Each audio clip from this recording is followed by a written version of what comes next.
ఈ భూమి మీద ఉన్నది ఒక్కటే కోహినూర్. హిందూగా జీవించాలంటే పన్ను కట్టాల్సిన సమయం. ఈ దేశ శ్రమ బాద్షా పాదాల కింద నలిగిపోతున్న సమయం. హరిహర వీరమల్లు కథ గురించి చాలా కాంట్రవర్సీ జరిగింది. ఈ కథ విజయనగరాన్ని స్థాపించిన హరిహరాయుల గురించి. అతను పుట్టిన కాలంలో ఔరంగజేబ్ లేడు. ఈ వీడియోలో హరిహర వీరమల్లు గురించి, అతని వెనుక ఉన్న స్టోరీ గురించి వీడియోలో ఎక్స్ప్లెయిన్ చేయబోతున్నా. అలానే జిజియా ట్యాక్స్ గురించి, కోహినూర్ వజ్రం గురించి కూడా చెప్తాను. వీడియోను స్కిప్ చేయకుండా చివరి దాకా చూడండి. హరిహర వీరమల్లు మూవీ మీరు చూసినట్టయితే కామెంట్లో ఎలా ఉందో చెప్పండి. ఈ మూవీ స్టోరీగా చాలా బాగుంది. డైరెక్టర్ చాలా మంచి కాన్సెప్ట్నే తీసుకున్నాడు. మూవీ బాగానే ఉంది. కాకపోతే మూవీ చివరిలో ఆ తుఫాన్ సీక్వెన్స్ ఎందుకు పెట్టారో అర్థం కాలే.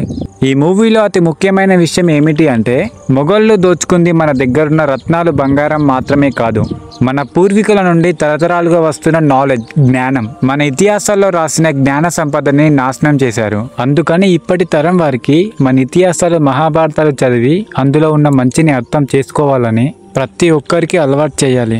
ఇక లేట్ చేయకుండా వీడియోలోకి వెళ్ళిపోదాం. వీడియోని స్టార్ట్ చేసే ముందు ఒక చిన్న రిక్వెస్ట్. ఈ వీడియో కనుక మీకు నచ్చితే లైక్ చేయండి ప్లీజ్. ఫస్ట్ అయితే లైక్ కొట్టండి, అర్జెంటుగా లైక్ కొట్టండి, లైక్ కొట్టుకుంటే అమ్మయ్య కొట్టండి. హరిహర రాయల వారు విజయనగరాన్ని స్థాపించడం అనేది అంత సులువుగా జరగలేదు. వారు ఎన్నో ఆటంకులు, అడ్డంకులు దాటుకొని చివరికి ఇది సాధ్యమైంది. ముందుగా వీరి జీవిత ప్రయాణం ఎలా మొదలై ఎక్కడి వరకు వచ్చిందో తెలుసుకుందాం. సామాన్య శకం 11వ శతాబ్దానికి చెందిన కాలంలో మన భారతదేశం మీదకి అనేక మంది విదేశీ రాజులు దండెత్తారు. వారిలో ముఖ్యమైన వారు మొహమ్మదీయ సుల్తానులు. వీరు మన దేశ సంపదని కుల్లగొట్టడానికి, ఇక్కడ ఇస్లాం మతాన్ని తెచ్చేందుకు, మన దేశ రాజులను ఓడించేందుకు చాలా పోరాటాలే చేశారు. ఇక 13వ శతాబ్దానికి వచ్చేసరికి దాదాపుగా ఉత్తర భారతదేశం అంతా సుల్తానుల వశమైంది. ఉత్తర భారతదేశం అయిన తర్వాత వాళ్ళ చూపు దక్షిణ భారతదేశం మీద పడింది. అప్పటికి మన దక్షిణ భారతదేశం హిందూ రాజుల చేతుల్లో ఉండేది. యాదవుల వల్ల దేవగిరి, కాకతీయుల వల్ల వరంగల్, కోసర వల్ల సముద్ర, మధుర వల్ల పాండ్యులు, ఇలా వివిధ భాగాల్ని హిందూ రాజులు పరిపాలించేవారు. కానీ ఈ రాజ్యాలన్నిటినీ ఒకదాని తర్వాత ఒకటిగా ఢిల్లీలో మహమ్మద్ తుగ్లక్ పాలన మొదలైన తర్వాత ఆయన జయించడం మొదలుపెట్టాడు. దాంతో ఆయన పాలనలో భారతదేశం మరింతగా దిగజారిపోయింది. ఒకప్పటి తన పూర్తి వైభవాన్ని భారతదేశం కోల్పోతూ వస్తుంది. ఎన్నో హిందూ దేవాలయాలు నాశనం అవుతూ వచ్చాయి. అయితే ఈ 13వ శతాబ్ద సమయంలో అప్పుడు కాకతీయ పరిపాలనలో హరిహర మరియు అతని తమ్ముడు బుక్క, వీరిద్దరు కాకతీయ అధిపతి ప్రతాపరుద్రుని వద్ద కోశాధికారునిగా పనిచేస్తున్నారు.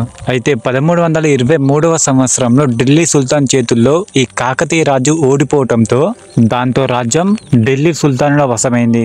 దాంతో కోశాధికారులుగా పనిచేస్తున్న ఈ ఇద్దరు సోదరులు చివరికి కంపెనీకి పోయి అక్కడ హానగొంది సంస్థానంలో చేరారు.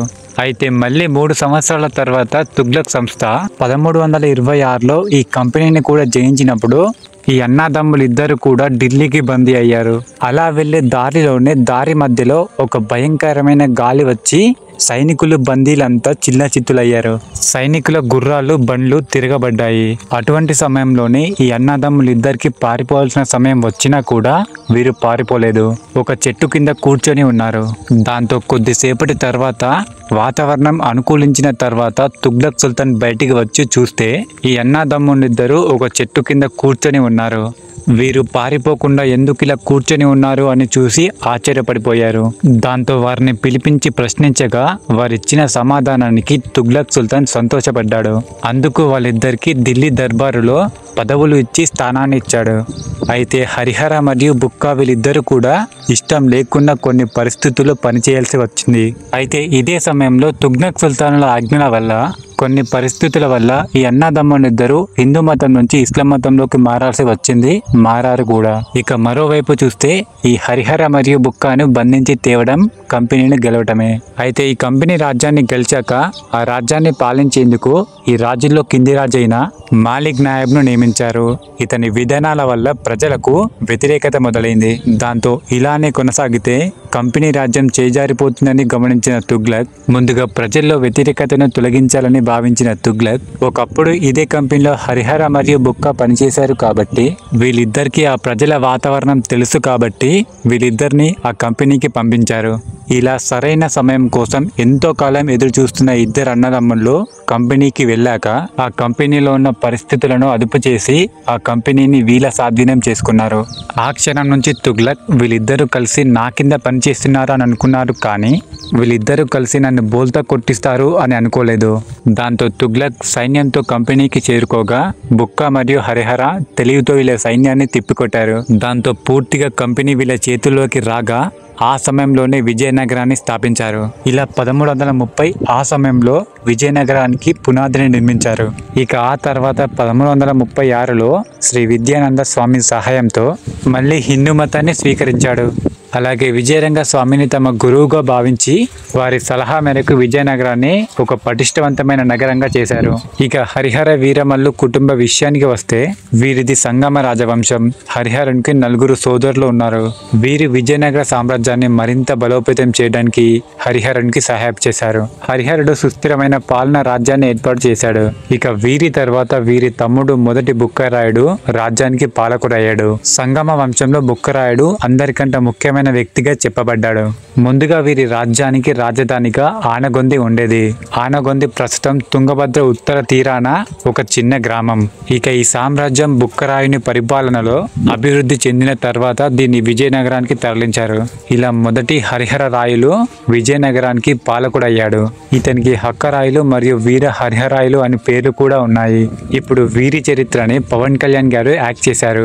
ఇక మరొక విషయం, మన దేశంలో మనం జీవించాలంటే ఒక పన్ను కట్టాల్సిన అవసరం వచ్చింది. దీన్నే జిజియా ట్యాక్స్ అని అంటారు. ఈ జిజియా పన్ను అంటే ఇస్లాం మతం వాళ్ళు తప్ప మిగతా వాళ్ళు ఏ మతం వాళ్ళైనా సరే ఈ పన్నును కట్టాలి. ఈ పన్ను కట్టలేక చాలా మంది ఇస్లాం మతంలోకి వస్తారని ఔరంగజేబ్ దీన్ని పెట్టారని అంటుంటారు. కానీ దీనికి ఒక ముఖ్యమైన కారణం ఉంది. ఔరంగజేబు ఈ పన్నును విధించడానికి అసలు కారణం ఏంటి అంటే ఛత్రపతి శివాజీ మహారాజ్.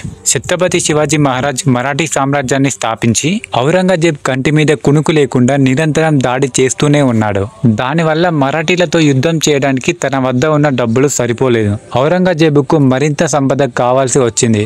దానికి ఔరంగజేబు ఈ జిజియా పన్నును విధించాడు. ఔరంగజేబు ఈ పన్నును విధించడమే కాకుండా ప్రజల దగ్గర ఉన్న ధనాన్ని డబ్బుని కూడా లాక్కున్నాడు. మన భారతదేశంలో కోహినూర్ వజ్రానికి ఒక ప్రత్యేక స్థానం ఉంది. ఎందుకంటే అది ఒక విలువైన వజ్రం మాత్రమే కాదు, అది ఒక అద్భుతం. అందులోనూ మన తెలుగు నేలపై దొరకడం మహా అద్భుతం.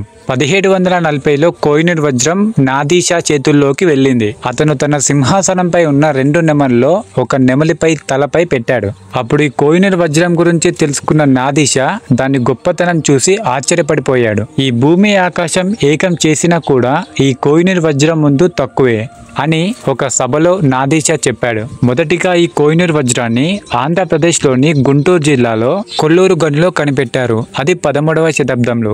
అప్పటి కాకతీయ రాజులు ఈ కోహినూర్ వజ్రాన్ని వరంగల్లో ఉన్న ఒక దేవాలయంలో ఒక దేవత విగ్రహానికి కన్నుగా పెట్టారు. ఆ విధంగా ఈ కోహినూర్ వజ్రం ప్రస్తావన మొదలైంది. ఈ హరిహర వీరమల్లు మూవీలో కూడా ఈ కోహినూర్ వజ్రం అనే మాట మీరు వినే ఉంటారు. సో ఇది హరిహర వీరమల్లు రియల్ స్టోరీ. ఈ వీడియో చేయడానికి నేను చాలా కష్టపడ్డాను. సో దయచేసి ఈ వీడియోని మీ ఫ్రెండ్స్ అండ్ ఫ్యామిలీకి తప్పకుండా షేర్ చేయండి. అలాగే వీడియోకు లైక్ చేయండి.